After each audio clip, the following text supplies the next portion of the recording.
Анда Анарбаев тагын сизге сөз. Ассаламу алейкум, саламатсыздарбы? Эми бул аябай жакшы туура маселе көтөрүлдү. Бул абабыздын айткан ниеттерине, тилектерине пикирлешпиз.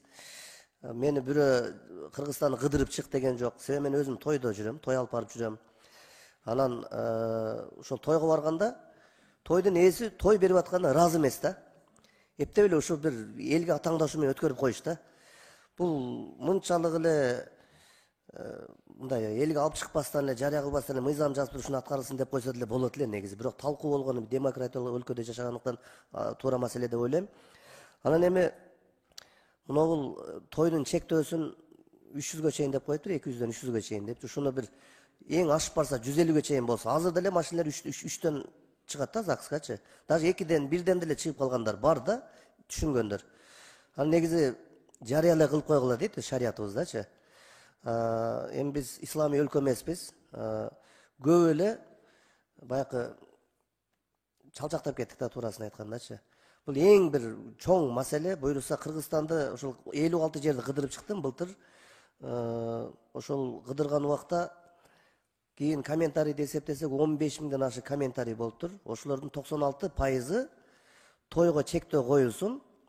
Анан маркумду узаткан жерде баягы 40 деген бул Сороковой деп орустардан келген, жылдык деген годовщина деп орустардан келген, ал салттар биздин сабатсыздыгыбыздан баягы 70 жыл орустардын идеологиясына жашап, ошол нерсе бизге сиңип калган да, жок нерсе. Мына өзбек туугандар Ошто көрүп жүрөбүз, Батага барсак 3 күнгө чейин жыт дагы чыкпайт да. Бул 40 жылдык, анан баягы 3 жылдык дегендерди дагы кошуш керек бул мыйзам долбооруна. Ушулар дагы токтосун деп. Ушундай эле буга бир альтернатива сунуштайм. Ушундай эле жардам бергиси болуп атса, жардам бергиси керек болуп атса, айылдарда көйгөйлөр толтур ар бир айылда. Эмгече ушул 30 жылда ушунча тояшка кеткен чыгымга ар бир айыл асфальт болуп калмак да негизичи. Буну жөн эле жолго салып койсо болот. Буга менеджерлик керек. Анан бизде дагы мындай 7-8 идея бар. Бул мен коомдук иштерди жасаганда мындай өзүмчө рахаттанам. Себеби ушул элдин арасында жүрүп, элди күлдүрсөк дагы ошого рахаттанчу элек ачык элечи.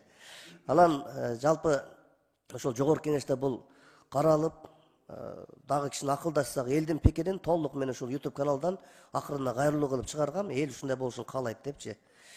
Ошол анан кийин штрафтын өлчөмүн 100.000 сомго чейин, 150.000 сомго чейин көтөрүп койсо дегендер бар. Мен комментарийлер топтоп койгом. Элдин ою да булчу жалпы. Мисалы үчүн Инстаграмда 47.000 подписчигим бар.